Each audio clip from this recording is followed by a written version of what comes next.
was, but are you sure about the academy? Well, they had some classes. Wherever the Quakers went, they started schools of some description. It may have been in that old building.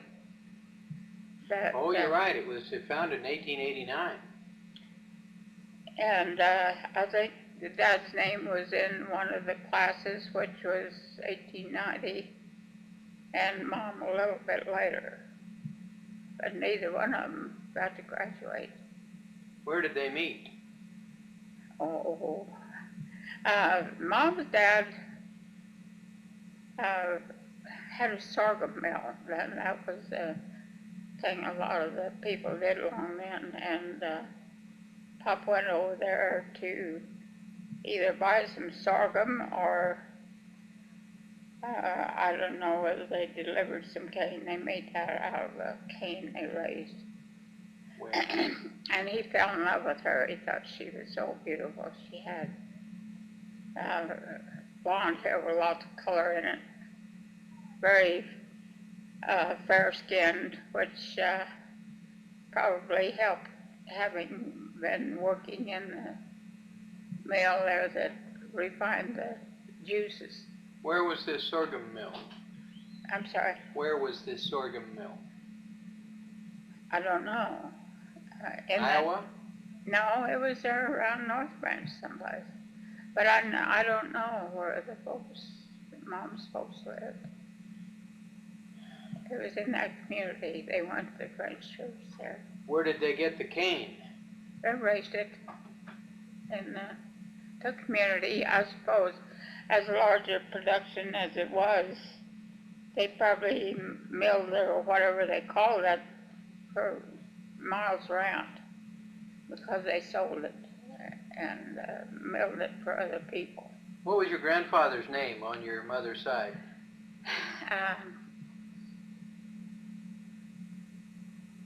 Lindley Frazier.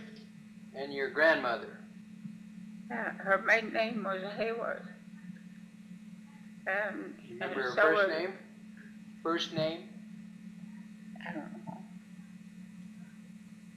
Some of my older siblings may have it, but I don't.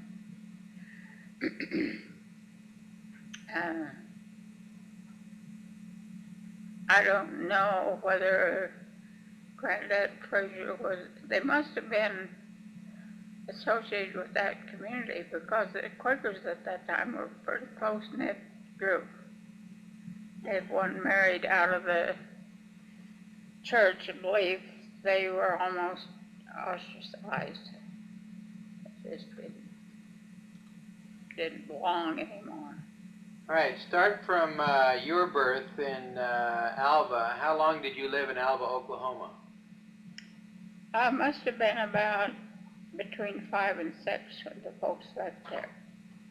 Albert had come home from the Army from World War I, and Pop had the idea that he had to have more land because he thought Albert was going to help him. And Joe was about ready for high school. Edith had graduated, and she supposedly was going to help.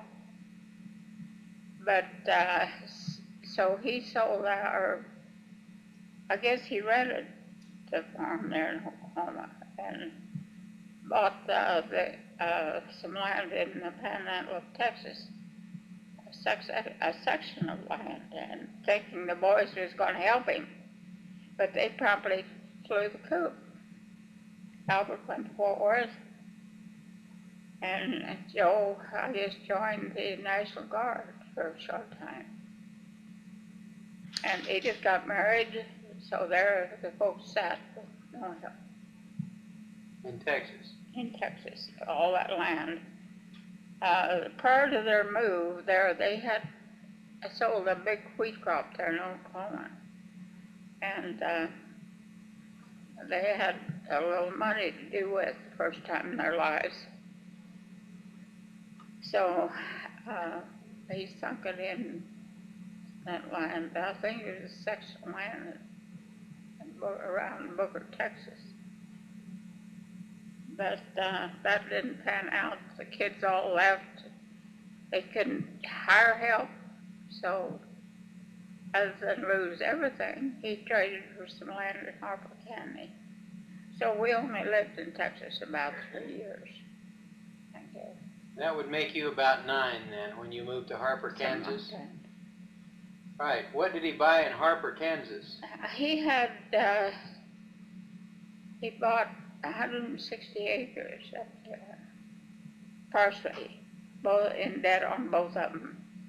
But 180 was in his name, and he put the other one in Mom's name because she did not like to move, and she said, "I'm not moving anymore." And Pop lost his 80, and they saved hers. When? Oh, that was,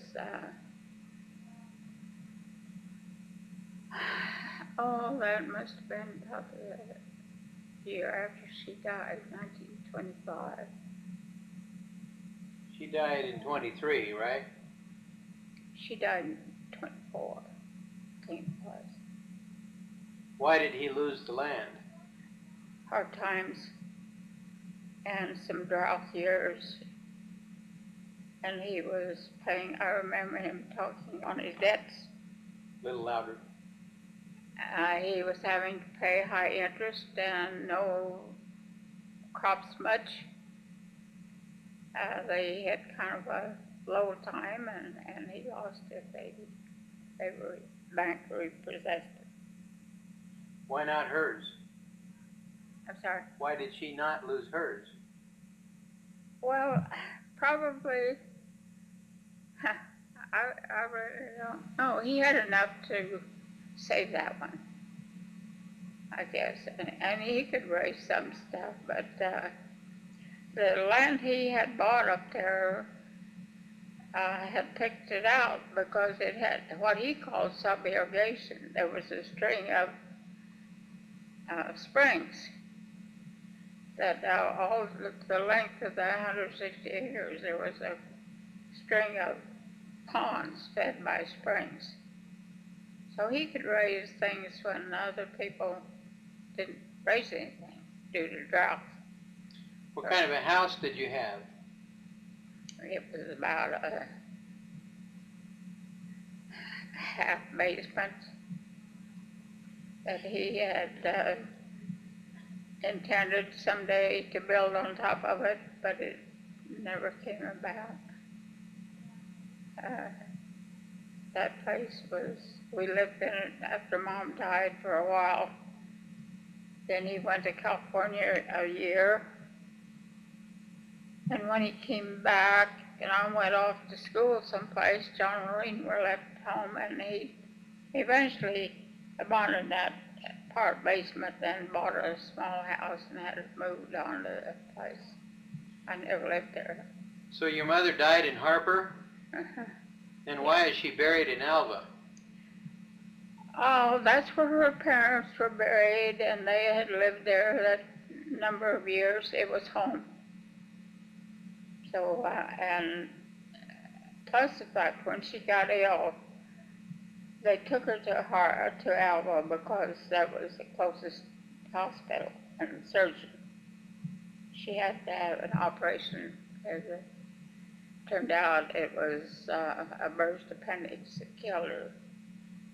But medical facilities, it was either down there or to Wichita, which is about the same distance. How far is it from Harper to Alva? About 65 miles from where the folks lived. So we had a neighbor with a bigger car at that time. Pop had an old car, but the neighbors had a new Dodge, but they thought it would be more comfortable for her, and they took her to Harper. Alva. So you were 11, and you were away with your father when your mother got sick. Right. Pop had he had a strong belief, and he attended all the camp meetings he could possibly get to. And so he had taken me and gone to Wichita to a meeting.